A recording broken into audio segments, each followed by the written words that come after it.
it can be really kind of daunting or intimidating to do a bunch of those in a row and just consistently get most of them wrong. But these are the questions that are really separating people in the 160s from those in the 170s. So if you're not already in the 170s, chances are you're going to get a lot of these wrong, and there's nothing wrong with that. The idea is that you get all of the easiest ones right, most of the moderate difficulty ones right, and maybe a quarter to a third to a half of the toughest ones right, and that alone would be enough to get you 165 and above. So it's okay to struggle with these, and just know that if you're doing a bunch of difficult ones in a row, it's going to be discouraging, it's going to be tough, but that's okay.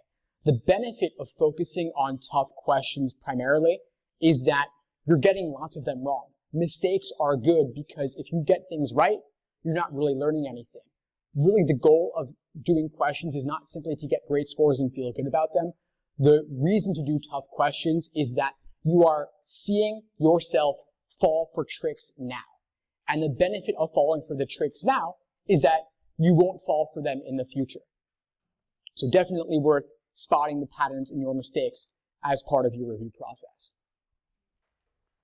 Now, the LSAT makers, they'll have maybe 1,000 tricks on the LSAT, and you're not falling for all 1,000 of those tricks, or else you'd be getting a 120. You're only falling for certain specific tricks. And so the LSAT is a test of pattern recognition, whether it's a pattern of recognition in the method of reasoning in the stimulus, or which question type you're dealing with, or the patterns in tempting wrong answer choices and discouraging right answer choices. And so as we go through these questions today, I want you to look to see what are the tricks that you might fall for to be lured towards the wrong answer, and what might make the right answer seem unappealing.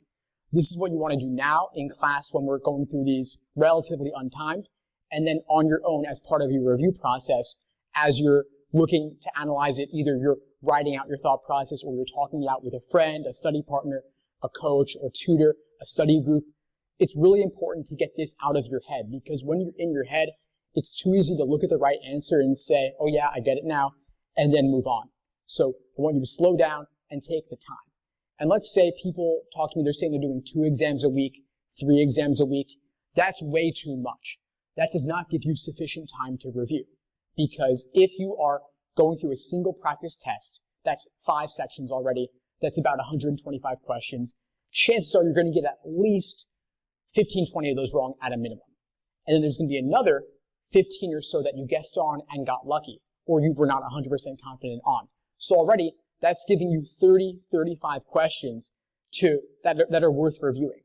And at 5 minutes per question, that's already close to 3 hours. At 10 minutes per question, double that, right? And so 5 minutes to review a single question, not nearly enough. 10 minutes per question, maybe still not enough, but closer, but still well worth spending lots of time is the bottom line. So instead of doing 2 to 3 exams per week, do 1 exam a week on average, and then maybe 2 exams per week if you are studying full-time and have few to no other obligations.